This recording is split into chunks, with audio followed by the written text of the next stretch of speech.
menyampaikan sedikit informasi.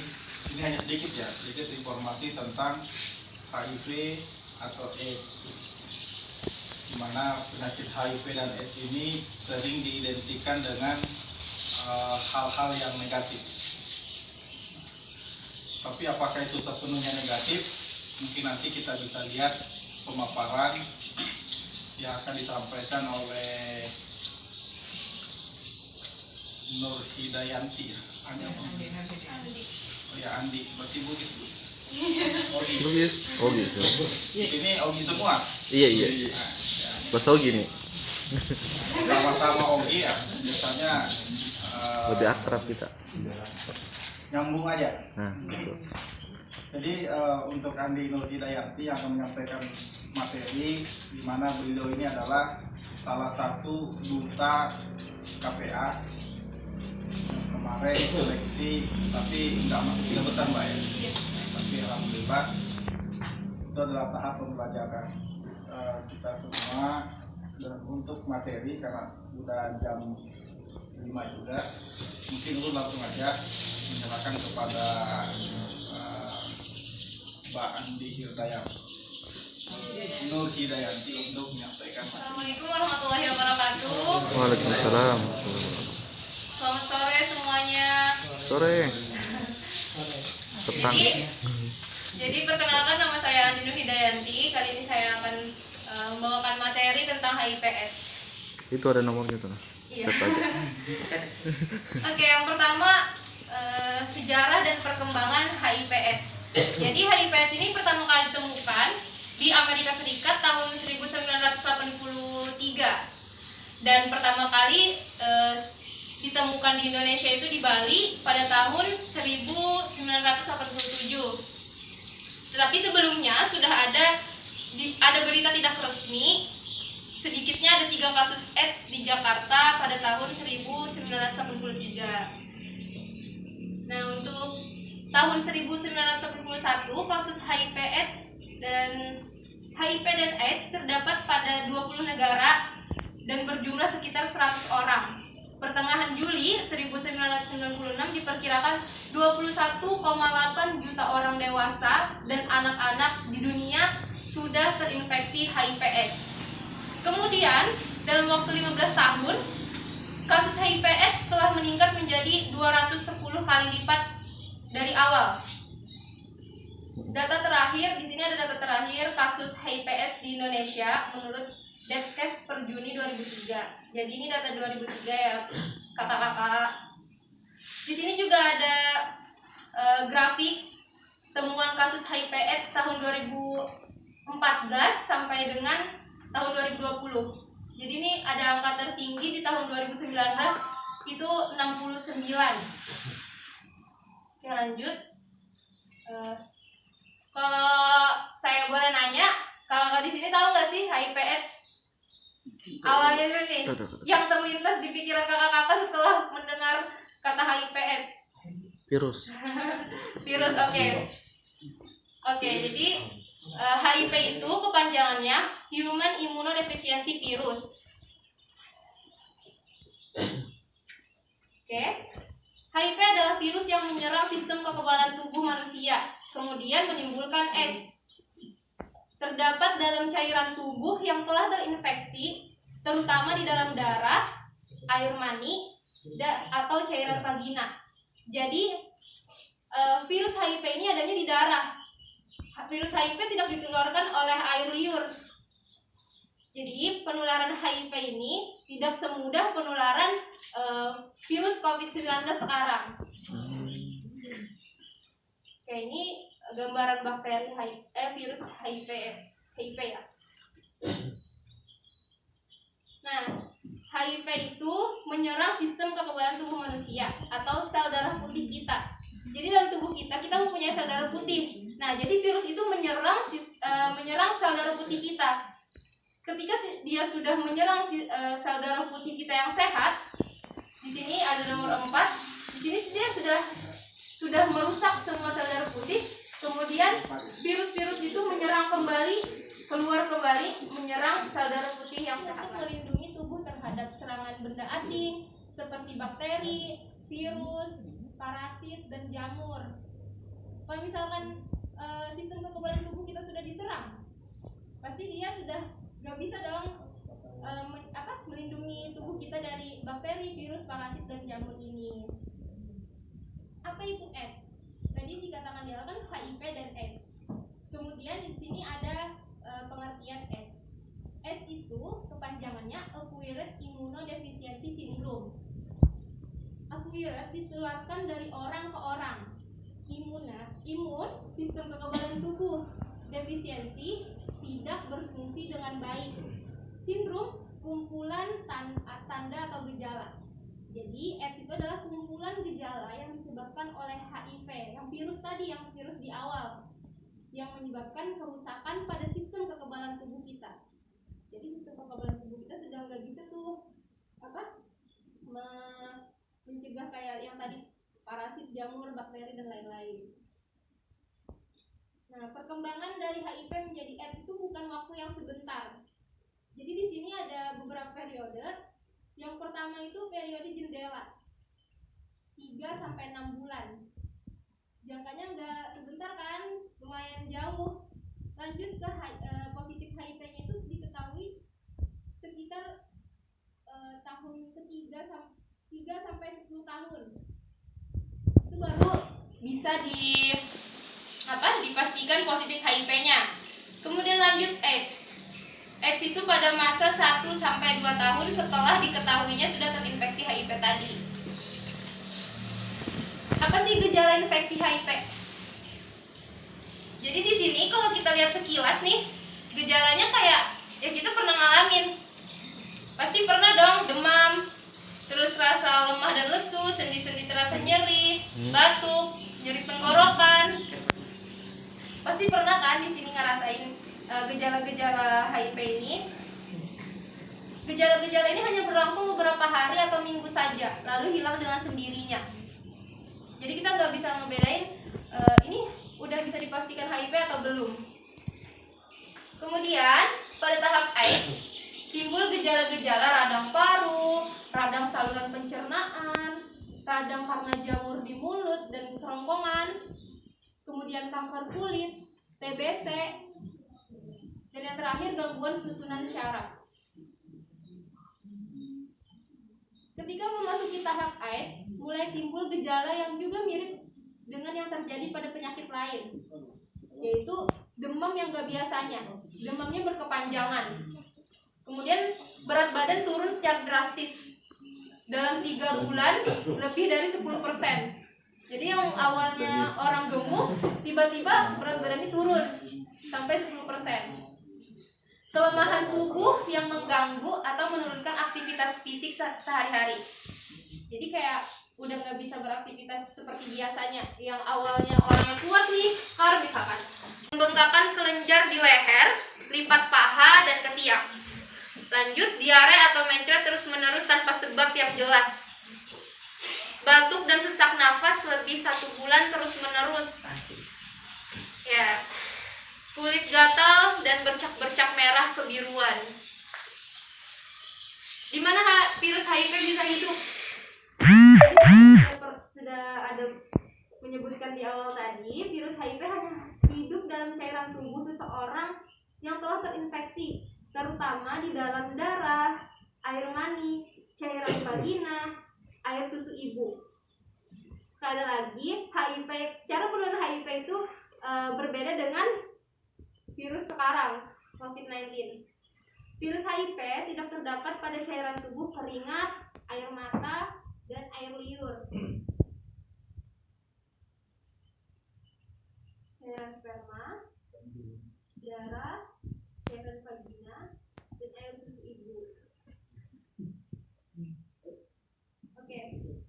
Bagaimana HIV menular? Perpindahan cairan tubuh. Jadi perpindahan cairan tubuh itu dari yang pertama seks beresiko, yang mana berhubungan seks gonta-ganti pasangan tanpa pengaman. Kemudian Bisa aja Pak. jarum suntik juga, jarum suntik yang tidak steril. Matiin. Terus transfusi darah dan air susu ibu. Sini ada dari jarum suntik.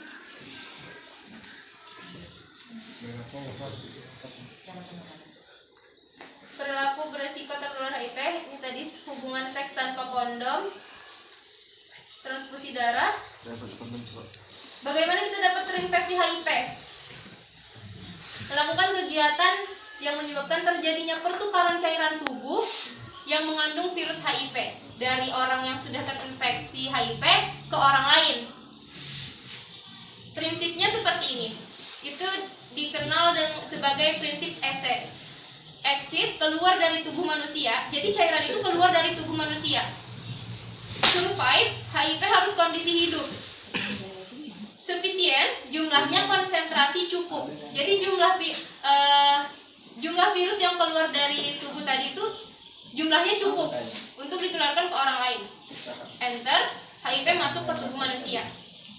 Gimana sih kalau misalkan dalam kehidupan sehari-hari gimana sih cara penularannya? Jadi seperti ini. Di saat misalkan saja yang jarum suntik tadi. Biasanya, mohon maaf, pengguna narkoba kan jarum suntiknya pasti gantian dong. Dia nggak akan mikir sampai sejauh itu untuk pakai jarum suntik yang steril. Dari jarum suntik tadi, mungkin aja yang disuntikan pertama itu pengidap HIV. Kemudian jarum suntik yang sudah terinfeksi tadi dimasukkan lagi ke jarum suntik orang yang sehat, dan itu bisa tertular HIV. Berciuman sebenarnya nggak menyebabkan itu ya Bu ya, nggak menyebabkan penularan HIV. Cuman bila keduanya ada luka terbuka di bagian mulut, maka ada kemungkinan terjadinya penularan HIV. Misalkan ada luka, kemudian yang satunya lagi punya luka juga di mulut, itu bisa tertular. Seperti itu. Cegah HIV dengan ABCD. Yang pertama, absence, tidak berhubungan seks saat jauh dari pasangan. Kemudian, be faithful, setia, tidak gonta-ganti pasangan. Ketiga, kondom. Memakai kondom saat melakukan hubungan, terutama hubungan yang beresiko. Drugs, tidak mengonsumsi narkoba. Yang terakhir, education, aktif mencari informasi yang benar. Jadi, nggak hanya termakan hoax. Pencegahan khusus, konseling. Yang pertama itu konseling dan tes HIV sukarela bagi yang beresiko. Jadi nih, misalkan mohon maaf pekerjaannya memang beresiko, langsung aja tes HIV biar kita tahu gitu. Hindari pemakaian peralatan tajam secara bergantian, jarum suntik, jarum tato, jarum tindik, pisau cukur. Jadi sedikit cerita, teman saya pernah tinggal di Jogja dan itu ada pengidap HIV yang memang dia kayak ngerasa kena mental lah, bahasanya kena mental. Terus akhirnya dia cari teman, dia bukalah tempat pembuat tato, dan jarum untuk tato itu dia pakai dulu sendiri, baru dia gunakan ke orang lain demi mencari teman supaya ada yang sama-sama penyakit mengidap HIV. Itu kewaspadaan universal bagi petugas di sini ya, petugas kesehatan. APD, sarung tangan, jubah, masker, cuci tangan sebelum dan sesudah tindakan, disinfeksi dengan larutan klorin, penanganan limbah. Nah, HIV bisa diobatin nggak? Pernah dengar HIV bisa sembuh? Nggak pernah kan? Jadi sampai sekarang HIV/AIDS itu belum bisa dipastikan sembuh. Cuman ada obat yang namanya antiretroviral. Obat ini digunakan untuk mengobati retrovirus seperti HIV untuk menghambat perkembangannya. Jadi memperlambat perkembangan si virus tadi. Jadi pengidap HIV ini masih bisa beraktivitas, masih bisa produktif seperti kita. Kepatuhan, penggunaan obat persis sesuai resep, yaitu dengan takaran benar, pada tepat waktu, dengan cara benar. Jadi obat yang ARV ini tidak dikonsumsi sembarangan, tapi juga harus sesuai dengan resep, takarannya, waktunya, dan cara konsumsi yang benar. Stop stigma dan diskriminasi ODA. Ada yang tahu stigma? Jadi stigma itu adalah cap buruk. Misalkan nih, nauzubillah, di antara kita misalkan ada HIV, yang pengidap HIV/AIDS. Kebanyakan orang di saat udah tahu nih orang adalah pengidap HIV/AIDS, pasti kita ada kayak udahlah nggak usah deket-deket. Pasti kayak jaga jarak dong pastinya. Nah itu di stop. Kita nggak boleh memberikan stigma buruk kepada pengidap HIV/AIDS. Kita harus memberikan motivasi ke mereka. Kita harus menyamakan, karena mereka juga punya hak untuk hidup produktif. Seperti itu. Diskriminasi, menjauhi.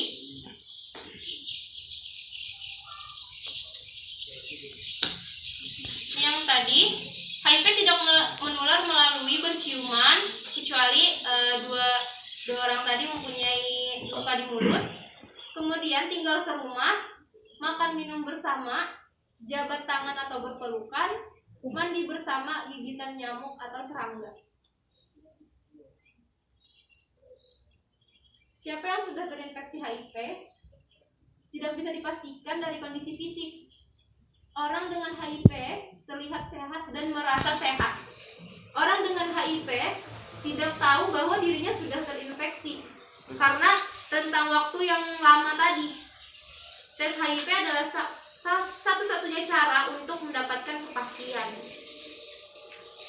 Jadi jangan malu untuk datang tes HIV. Ini sosialisasi di kegiatan pendampingan ODA orang dengan HIV.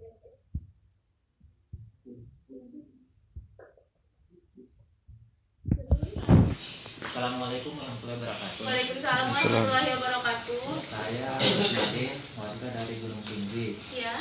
Kan tadi ada membicarakan bahayanya penyakit HIV Iya. atau AIDS. Iya.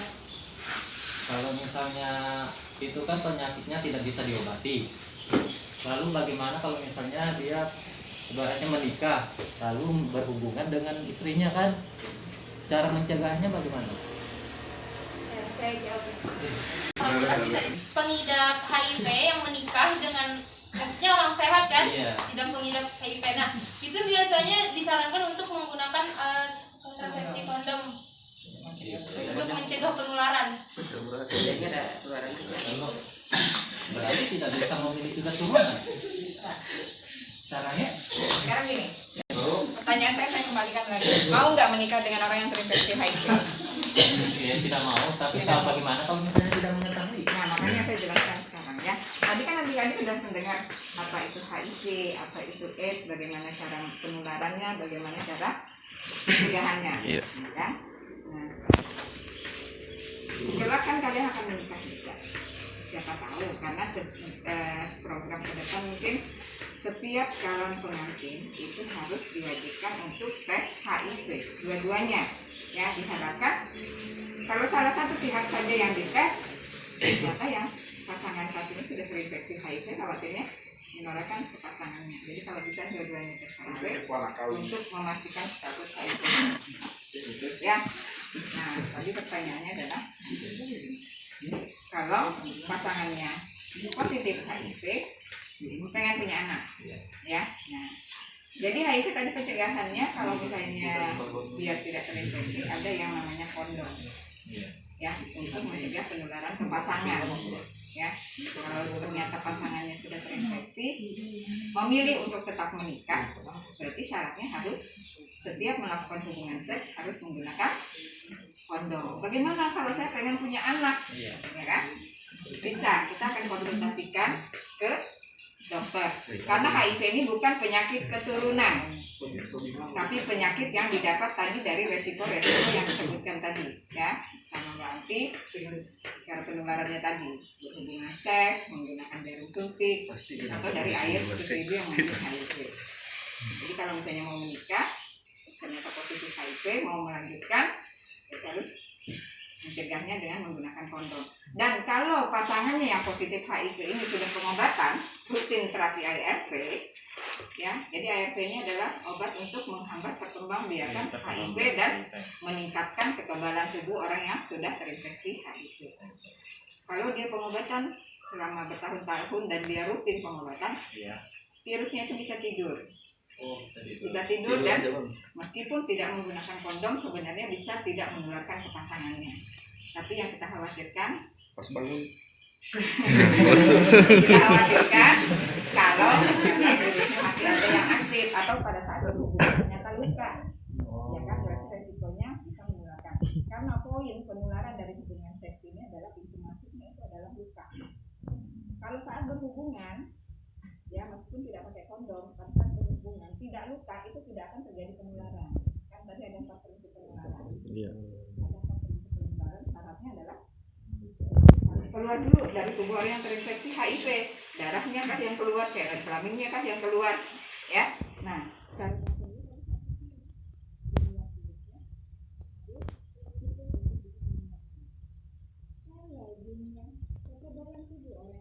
HIV masih tinggi, jumlahnya rendah, jumlah virusnya bisa ditekan, itu menekan penularan HIV ke pasangan atau ke orang lain. Berarti tergantung imunnya, Bu. Imunnya, kalau imunnya masih tinggi, virusnya masih rendah, berarti resikonya menjadi rendah.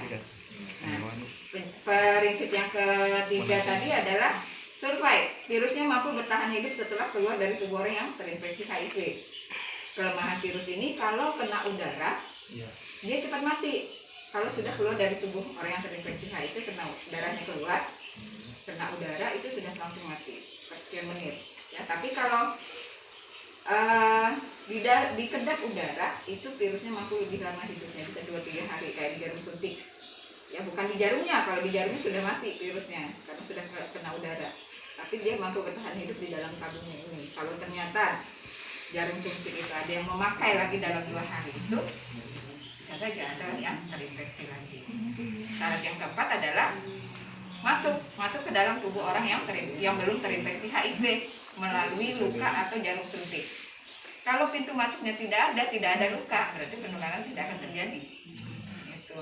Kenapa? Ada beberapa kasus suami istri, ada sudah bertahun-tahun dan dia tidak pernah menggunakan kondom. Iya. Ya kan? Nah, kenapa kok bisa dia istrinya tidak terinfeksi? Yang mungkin pada saat berhubungan tidak sampai luka, sehingga tidak menularkan ke pasangan. Poinnya itu luka aja, bisa terjadi. Jadi kalau berhubungan sampai luka itu penularan terjadi. Ya, nah kalau misalnya pengen punya anak boleh, nggak masalah. Iya, konsultasi diprogramkan di mana saat kekebalan tubuh perempuannya sudah bagus, tidak ada infeksi apapun, itu bisa mencegah. Karena saya sering menemukan beberapa kasus di anak ibu ini, ibunya sudah sakit-sakitan, bahkan mungkin kemungkinan sudah masuk fase ya, tapi alhamdulillah anaknya tidak sampai terinfeksi. Karena untuk mencegahnya itu, ya, penularan dari ibu ke bayinya bisa melalui proses sesar. Kalau bisa, selama kondisi ibunya masih lemah apa-apa, imunnya masih rendah, sebaiknya melalui proses sesar. Jadi bayinya langsung dioperasi. Untuk mencegah, kalau misalnya melahirkan normal kan khawatirnya ada kontak lebih lama ibu dan bayinya. Khawatirnya kan darah ibunya keluar. Khawatirnya pada saat proses persalinan ada lecet di kulit bayi, ini yang biasanya terjadi penularan. Nah, syarat yang kedua untuk bayinya tidak terinfeksi berarti harus memberikan susu formula karena ASI tadi masih mengandung HIV kan. Sebenarnya kalau proses menyusuinya benar, tidak sampai lecet puting susu ibunya atau pada saat menyusui, itu tidak akan terjadi penularan. Tapi kan kita khawatirkan bayi sudah bisa menggigit, puting susu ibunya bisa lecet. Nah, ini yang biasanya terjadi. Tapi kalau proses menyusuinya harus eksklusif. Karena ada beberapa teman saya yang berani melakukan itu. kasih susu eksklusif selama 6 bulan. Setelah itu anak tidak akan langsung dites pada saat dia keluar, menunggu 1,5 tahun lagi. Setelah usia si bayi 1,5 tahun baru bisa dicek HIV-nya. Dan rata-rata ibu-ibu yang sudah pernah saya dampingi anaknya aman. Setelah kita tes tidak ada yang kasus positif HIV. Kalau sudah memang kita pantau terus. Berarti tidak menutup kemungkinan ini anak ikut juga terjangkit penyakit HIV. Tidak ada kemungkinan. Bisa saja anak tidak terinfeksi. Karena tadi HIV ini bukan penyakit keturunan. Jadi orang yang terinfeksi HIV masih bisa punya anak yang tidak terinfeksi. Terus yang masalah kalau misalnya ada bekas luka darah kan, tapi ini ibaratnya orang tidak mengetahui bahwa ibaratnya ada dia terkena penyakit HIV lalu ibaratnya Menyentuh darahnya. Iya. Ya, bagaimana caranya misalnya ternyata ada orang yang kecelakaan mau kita Iya. bantu, khawatirnya dia terinfeksi. Kemungkinan kalau misalnya seperti itu cari alat pelindung seadanya dulu, atau pastikan kita tidak ada luka juga. Kan kalau kita tidak ada luka, anak kita menyentuh darah itu tidak akan terjadi penularan. oh tidak Iya. Ya, jadi kalau luka jadi kita lecet luka terbuka ya, luka baru. iya Ini yang biasanya virus bisa masuk. Tapi kalau sudah luka tertutup, iya itu tidak akan terjadi penularan karena sudah nggak ada pintu masuknya. berarti kalau misalnya kita mengangkat aja pas ada juga kita lecet itu bisa terjangkit. Iya, jadi kan kalau misalnya mau memastikan, misalnya kalau mau membantu orang lain, pastikan dulu kita juga nggak ada lecet di tangan atau di badan. Atau kalau memang masih ragu-ragu ya pakai plastik mungkin bisa membantu dia. Kalau dia luka, masih berdarah di atas, sebenarnya pakai plastik. Ada lagi yang mau bertanya sama? Cukup belum? Ayo, apa beda HIV dan AIDS?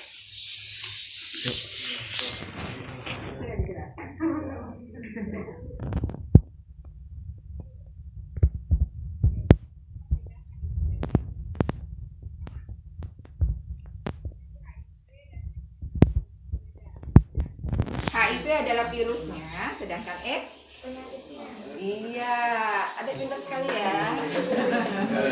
Jadi AIDS adalah kumpulan gejala penyakitnya atau stadium akhir dari HIV.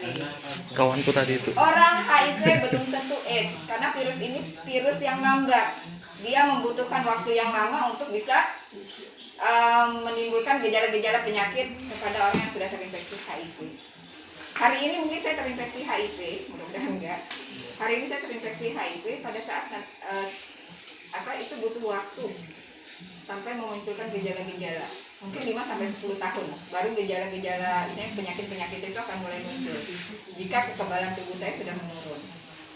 Nah, kalau hari ini saya tes, kemarin baru terinfeksi HIV, hari ini saya tes HIV, kemungkinan hasilnya bisa negatif. Ini disebut negatif palsu. Padahal saya sudah terinfeksi dari kemarin atau dari beberapa minggu yang lalu. Pada saat saya periksa hasilnya negatif. Ini disebut periode jendela, di mana virusnya belum membentuk antibodi di dalam darah kita. Ya, jadi perjalanannya 3 sampai 6 bulan. Kalau hasilnya ini saya negatif, saya akan memastikan status HIV saya di 3 bulan ke depan lagi, periode jendelanya. Kalau 3 bulan ke depan saya tes, ternyata hasilnya negatif, berarti saya memang tidak terinfeksi HIV. Tapi kalau ternyata berubah dari negatif ke positif, 3 bulannya itu berarti saya dinyatakan HIV. Gitu ya. Jadi orang HIV belum tentu AIDS, tapi orang AIDS berarti dia sudah terinfeksi.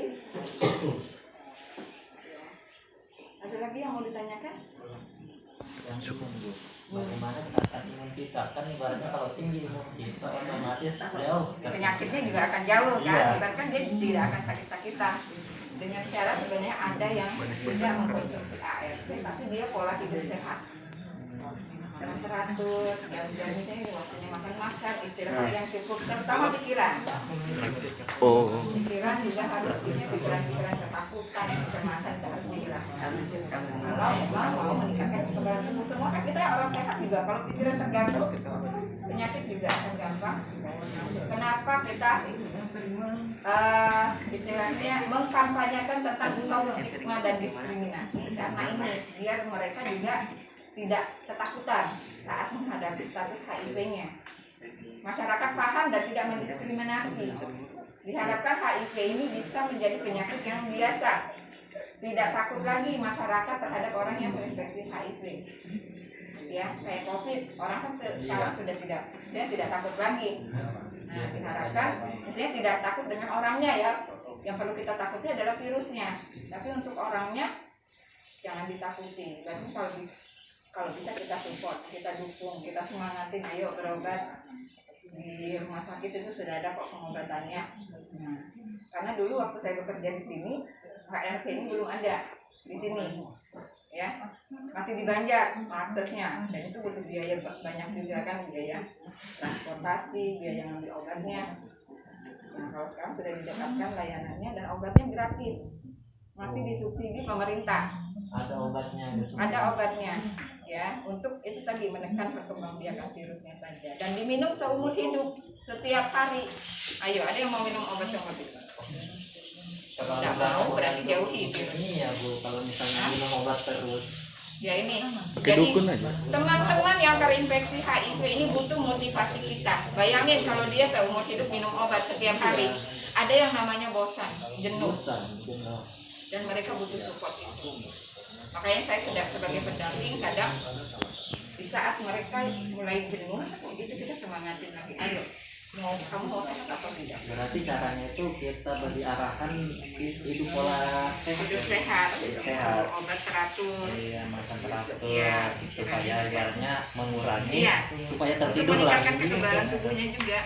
Karena dengan adanya ARV ini, angka kematian pada ODA ini, orang dengan HIV ini sudah berkurang. Kalau dulu HIV ini vonisnya mati. Beberapa tahun yang lalu saat pertama kali ditemukan itu karena memang belum ada obatnya sama sekali. Nah, vonisnya mati. Tapi sekarang HIV ini dikategorikan penyakit kayak diabetes kronis, penyakit kronis yang sudah bisa dikendalikan dengan obat-obatan tapi diminum seumur hidup. Jadi mudah-mudahan sih jangan sampai, kalau kita mau mencegah penularan berarti tadi ABCDE-nya yang jangan melakukan hubungan seks sebelum menikah, dan kalaupun mau menikah pastikan status HIV kita dengan pasangan kita. Ya kalau sudah punya pasangan harus bersikap saling setia. Kalau misalnya pilihannya tetap pengen melakukan hal-hal yang beresiko, hubungan seks beresiko, berarti harus menggunakan pengaman, ya, jangan sampai nanti menularkan ke pasangan. Nah, yang keempat tadi tidak mengkonsumsi narkoba apapun. Nah, yang bernarkoba. Ayo, kayak gadut, apa lagi? Sabu, ya, jinet, sebaiknya dihindari, ya. Kalau bisa jangan sampai menggunakan, karena di saat kalian mabuk, tidak sadarkan diri, khawatirnya melakukan hubungan seks dengan orang yang terinfeksi HIV. Pasti lupa dong pakai kondomnya, ya kan, kalau sudah dalam kondisi mabuk. Nah, dan terakhir tadi adalah memahami tentang HIV dan AIDS. Aktif mencari, karena di Google itu banyak juga informasi HIV dan AIDS, ya. Dan kemarin di Hari AIDS Sedunia, kita harus peringatan Hari AIDS Sedunia itu 1 Desember. Dan teman saya yang di Bali itu testimoni mengenai dia terinfeksi HIV dan suaminya meninggal, ditinggalkan anak 4 orang. Alhamdulillah anaknya semua tidak terinfeksi HIV. Padahal anaknya waktu ditinggalkan itu masih kecil-kecil, ada yang 2 tahun sama 4 tahun. Sekitar tahun berapa itu mengetahui obatnya? Ditemukan obatnya? Baru 15 tahun yang lalu, sekitar 15 tahun yang lalu, baru-baru aja kok ada ini, sekitar di tahun 1990-an obat ini baru. Soalnya tadi tidak ada di Iya, memang tidak dijabarkan karena tidak semua kita mengangkat di sini, biasanya kita obrolin semuanya. Kasus ini baru 15 tahun dan saya punya teman di Bali, dia ibu rumah tangga dan memang pasangannya sudah meninggal dan ternyata pasangannya itu seorang gay. Wow. Ya, tahu kan gay? Tahu ya, lelaki seks lelaki atau homoseksual. Nah, sebenarnya homoseksual ini yang sangat beresiko terinfeksi HIV. Ayo, kenapa? Kadang mainnya di pantat. Resiko main di pantat itu luka, pasti menyebabkan luka. Nah, kalau dimasukkan ke sana berarti ada resiko penularan HIV. Dan itu sangat beresiko. Ya. Jadi dia ibu rumah tangga, dia diketahui status HIV-nya itu 23 tahun yang lalu. Sampai sekarang orangnya masih sehat. Dan Berarti obatnya pun tidak pernah ganti-ganti. berarti yang tahu Bu ibaratnya penyebabnya orang jadi Saya pasti konseling dia karena saya konselor juga. Saya akan menggali sampai dia mau open status, di mana dia beresikonya. Sama dengan LSL. LSL paling susah dipertanyakan. Dia kadang masih menutupi statusnya bahwa saya adalah gay. Iya. Tapi setelah tanya, saya gambarkan bahwa LSL saya punya teman begini. Akhirnya dia terbuka. Benar Bu, saya adalah gay. Karena terbuka. Jadi ada trik-trik tertentu untuk bisa mengetahui faktor resiko orang yang misalnya sudah terinfeksi HIV. Kadang mereka masih banyak yang tidak gitu. Sama dengan pekerja seks. Mereka juga kadang tidak membuka statusnya kalau dia pekerja seks. Sedikit Bu. Kalau di Iya. Tanah Bumbu yang berperan untuk menangani seperti ini, Iya. apakah BKKBN atau Yang berperan aktif sih sebenarnya dari kami itu penanggulangan HIV dan AIDS. Tapi seharusnya semua lintas sektor itu berperan, baik dari desa, kan ada tim penyuluhnya, seharusnya mereka berperan juga untuk pengendalian. udah ada Iya. anggarannya Bu? Jadi KB juga sebenarnya sudah ada juga sih dibalikan sosialisasinya dan dinas kesehatan yang utama. Kalau untuk pengobatan atau sosialisasi itu yang berperan dinas Karena masih kesehatan. kurang saya lihat kalau di Tanah Bumbu yang Kurang, masalah ya? seperti ini. Iya, berarti kan ini kan respon bagus nih. Berarti kan ternyata masyarakat juga belum banyak mengenal kan Iya, tentang mengenal. HIV, pengendalian HIV ternyata di Tanah Bumbu sudah lumayan sebenarnya karena kita ada tenaga pendamping. Iya. Gitu kan untuk misalnya kalau ada yang positif HIV biasanya kita dihubungi untuk mendampingi mereka yang kan masih bingung kan mereka butuh teman sebaya dan kita di Tanah Bumbu ini sudah ada kelompok dukungan sebaya untuk orang yang sudah terinfeksi HIV.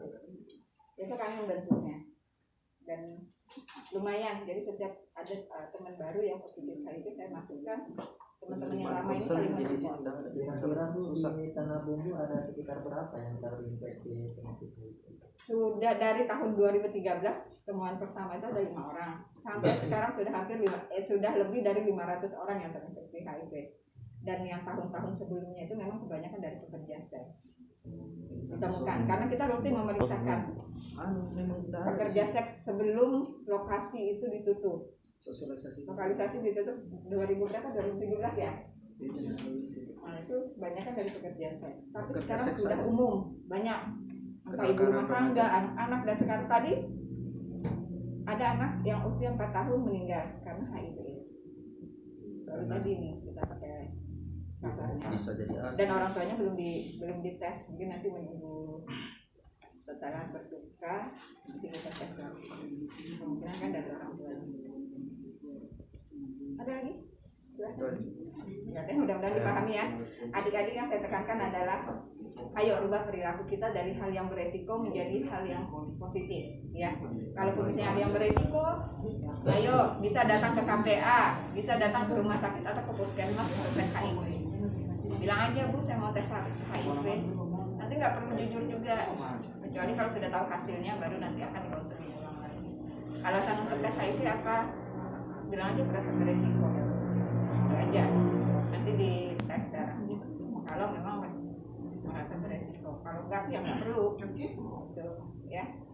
Ayo silakan. Ada lagi? Cukup ya. Ya silakan. Jadi itulah yang bisa saya sampaikan materi kali ini. Salah hilaf saya mohon maaf. Wabillahi taufiq wal hidayah. Wassalamualaikum warahmatullahi wabarakatuh.